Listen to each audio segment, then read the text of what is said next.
Rubik's Cube Methods, Episode 2, 8355.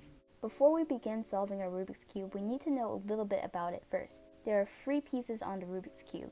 The first piece is called the centerpiece. The centerpiece is in the middle of the cube and it has only one color on it.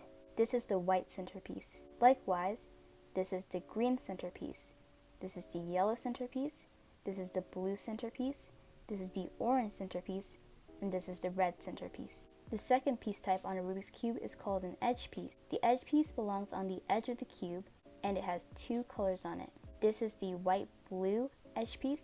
This is the white-orange edge piece. This is the yellow-red edge piece.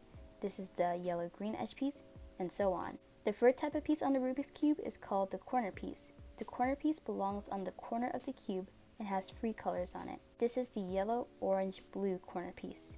This is the yellow-red-blue corner piece. This is the white-orange-blue corner piece. This is the yellow-green-orange corner piece, and so on. A really good thing to note before we start solving is that we are not solving our centers to our other pieces. We are instead solving our other pieces to our centers. So the first step of solving with this method is we want to build a white cross on the top. So what I mean by white cross is imagine that all of the white edge pieces are solved just like this. So in order to do this, we need to find a white edge piece. And for example, I see this white-green edge piece. So the first thing I do is I move the color that's not white and I solve it. And then I move it up to the top, just like that. If you find an edge, but it's in the middle layer, then what you need to do is you need to move anything over if it's already solved, like this, and then put it up normally. If there was nothing solved, we can just put it up and then move it in. For example, this edge is in the middle layer, so we have to move it so that it's opposite of the orange, just like with the centers. And we put it in, and if we solve everything back, you'll see that everything is solved. Now, if you find your edge is already in the bottom layer, but it's flipped around, you can just do the same thing. So the first thing you do is you put it inside the middle layer, and then you just bring it up to the top and do any extra moves in order to preserve the cross. So once you've made your cross, you want to put that all on the bottom. The next step of solving the Rubik's Cube with this method is we're going to solve 3 out of 4 of the white corners. Just imagine 3 out of 4 of these white corners are solved. For this step, we're going to learn a trigger. And a trigger is basically a very short sequence of moves that is designed to do something. And it's very easy to learn, and it is very essential in solving a Rubik's Cube. So the first trigger goes like this: right side up, upside forward, right side down, upside backwards. So again, right side up, upside forwards, right side down, upside backwards. One thing I want you to notice is that after doing this trigger, this corner will move down here, and likewise this corner will move up here. Right side up, upside forwards, right side down, upside backwards. And as you can see, that just happened. The second trigger I want you to learn is the one on the left side. So left side up, upside backwards, left side down, upside forwards. And as you notice, it will do the same thing. This corner will go here, and this corner will go here. Left side up, upside backwards, left side down, upside forwards. So now you need to find a white corner and also look at the 2 other colors. This is blue and orange. So now you want to take the white corner and move it over to the white, orange, and blue slot. Just like this. And now we're going to do that trigger, that sequence of moves that will move this corner down into here. So right side up, upside forwards, right side down, upside backwards. And as you notice, it has brung the corner down here, but instead of being solved, it's flipped around, so we do have to repeat that. Right side up, upside forwards, right side down, upside backwards. Right side up, upside forwards, right side down, upside backwards. Now this is also white corner, which we need, and we identified the colors, orange and green, so we put it just above the white, orange, and green slot. Now we can do the same moves, but on the left side. Left side up, upside backwards, left side down, upside forwards. Again, left side up, upside backwards, left side down, upside forwards. Left side up, upside backwards, left side down, upside forwards. And as you can see, that has solved this corner. Now if you want a white corner but it's inside the wrong slot, you just take it out with the same sequence of moves. Right side up, upside forward, right side down, upside backwards. And then you can put it here if you want, and then do it on the left side.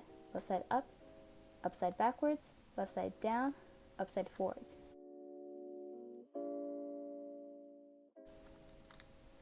Until you've solved that. At the end of this step, you will have solved 3 out of 4 of the white corners. In this next step, we will need to solve 3 out of 4 of the middle edges. One thing you want to make sure of is that the front right slot is left unsolved. So now a middle edge is an edge that doesn't have either white or yellow on it. So this one is a middle edge. Just like for the corners, we're going to identify the edge. So this one is the green-orange edge. Now what you want to do is do this move, an up wide move, that will move the centers over. Bring the front color of the middle edge and match it with that center. Then, as you matched it, move it away. Now what you want to do is you want to bring the side that matches with the edge on the front. So on the front, green matches. So we bring this side up, move the edge over, and bring the side down. And then we can just solve it. Make sure you don't solve the front right slot because we're using that to solve the other pieces. So now I found this edge, the red-blue edge. And what I'm going to do is I'm going to bring its slot into my front right, like this. I'm going to bring the edge over. And then I see that red is here. So I'm going to match the red up. And then I'm going to move it away. Red doesn't match with blue, but red matches with red. So we have to bring the side up, move the edge in over, and bring the side down. And then we can solve it. Now we can't solve this middle edge because it will solve the front right slot. So instead we have to solve this edge. So we move the centers over, and then we match it up, move it away, and then we think to ourselves, which color matches with this color? And it's on the right side. So we bring that side up, move the edge in over, and bring that side down. And then we match up all the centers. The front right slot isn't solved. Here's what I think is the hardest step, solving the last 5 edges. So the first thing you want to do is you want to find an edge on the top layer and you want to solve it. So this one is already solved, but let's say if it was green, we can just solve it like this. Now we want to solve a second edge with it. So we have 2 choices. We can either solve the yellow-orange edge or the yellow-red edge. And I'm going to choose the yellow-red edge. So if I look at my centers here, I notice that green goes before red. So it should be the same with these 2 edges. So green must go before red. So I put green in back here, and I put this on my right. I move it over, and I replace it with an unsolved edge. So you want to make sure that the third edge that goes down is unsolved. Now you can solve these 2 edges like this, and then you can solve these last 3 edges. So first you want to solve the one in its slot, and we notice that red goes before blue, so we put it on the side so it's before blue. We move it in, then we replace it with an unsolved edge, which actually solves that edge. And now as you can see, this edge is solved, and also these 4 on top are solved. Here's another example of how to solve your last 5 edges. So I'm going to solve the blue one first, like this, and now I can either solve the yellow-orange or the yellow-red. And I'm going to choose the yellow-orange because I think it's easier. So basically for this, I need to move it here. So I can bring this down, and then move this edge to my front, like this. And then I can bring this up again. Notice how this third edge is unsolved. But say if I wanted to solve the yellow-green edge as my second edge, I could solve it like this. This is what not to do. I will solve my yellow-orange edge.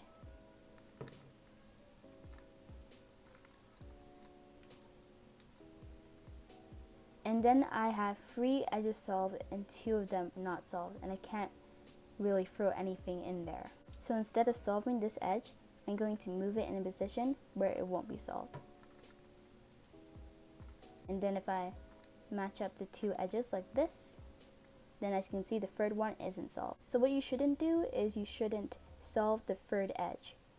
So you shouldn't go like this, because now everything is solved. And guess what? We have these two and nothing to swap it with. So even if I were to solve this edge by moving the side which it shares the front color, so the green side, and solving it, two of the edges will be solved and two of them will not be solved. Now for the last step of solving a Rubik's Cube, last 5 corners. So the thing you want to look at is this corner that's underneath the solved edge in our front right slot. So this corner is the yellow, green, orange corner. So we need to find the yellow, green, orange slot, which is right here, yellow, green, orange. So we move it over, and then we do the sequence of moves. Right side down, downside forwards, right side up, downside backwards. And then we move the solved corner out of the way, and then we replace it with some unsolved corner. So then we do the moves in reverse. So downside forwards, right side down, downside backwards, right side up, and that will restore the cube.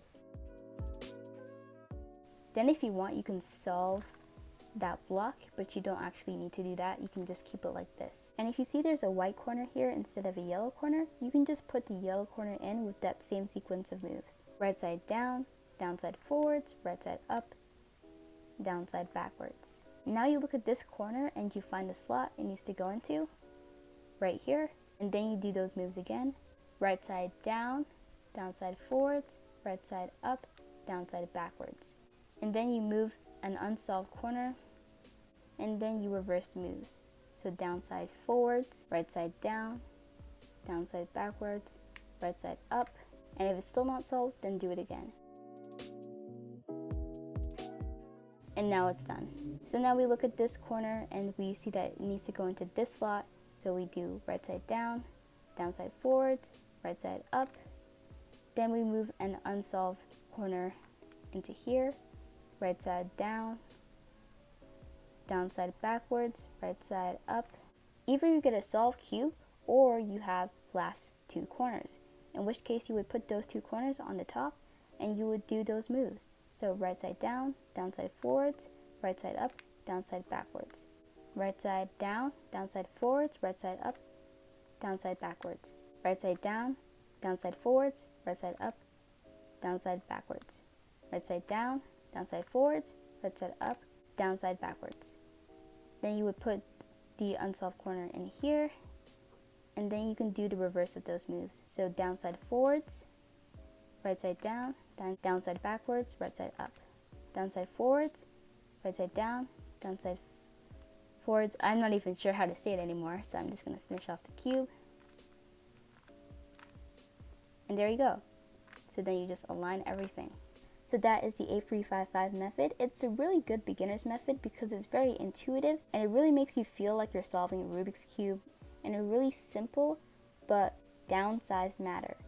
I hope you guys enjoyed this video and comment down below any methods you'd like to see next. I'll see you guys in the next video. Bye.